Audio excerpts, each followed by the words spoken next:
If a proposal has come in your direction from a person whom you are satisfied with their level of deen, which means their closeness to Allah, their religion, they don't have to be, so pious, but on an acceptable level. Perhaps they read their salah, they're responsible in their relationship with Allah, and secondly, their character and conduct is of an acceptable level. If you have those two, then let it happen. And you know what the hadith says? If you don't, oh, this is my favorite part. Do you know why it's my favorite part?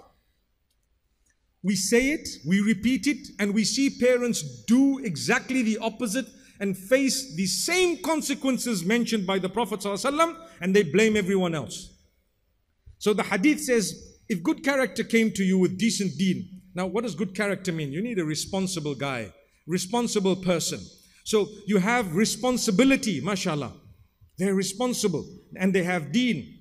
They're good character. I can talk to a young man for a few moments and I can have an idea of how he carries himself. For example, I may not know the details. I could find out. You could go deeper and deeper. And don't just be satisfied at a statement uttered by someone, you know what? Yeah, this guy is like that. No, sometimes they have ulterior motives. I've known of many cases of people whom the parent asks one of their relatives, a brother or a sister or someone, that, my daughter is interested in this guy. And they say, no, he's on drugs. But you know what? He's not. So why did they say that? Because they were eyeing out the same child for their daughter. Subhanallah. Wow. It's a reality. You may not like what I just said.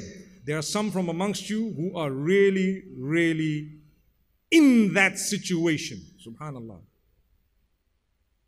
Where people just come and say nasty things. They've said it about me and about you.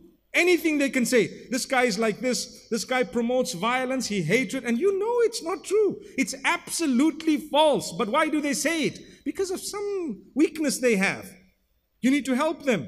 The problem is you've just destroyed someone's life by lying. You speak the truth.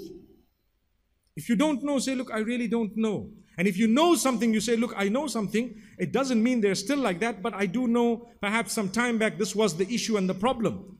But the difficulty is as soon as the child raises an issue at home that, I'm interested in someone, close it. Why? We're living in a world where we interact with people. You probably have the best child. It doesn't mean that because she has come up or he has come up to you with some suggestion from the school or the workplace that they're already having an affair. It doesn't mean that. It doesn't mean that they've started in a haram way. Not necessarily.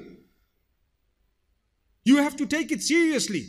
You have to communicate. You find out. And if that person happens to be genuine, if that person, no matter who they are, where they come from, if they happen to be genuine, sincere, guess what? You're going to have an uphill task trying to say no now because you have Allah and His Rasul on one side and you have your ego on the other. Subhanallah. Like I said, you might have had your dream, but you have to adjust it as time passes. Because now something I didn't calculate has just happened. How should I deal with it? We're living in the real world. You're going to have to deal with it by facing it, by understanding it. Like I said, look at the guidelines of the deen and try your best to help your child. My beloved children, definitely take what your parents have to say seriously. And if they don't listen to you at all, try again and keep trying.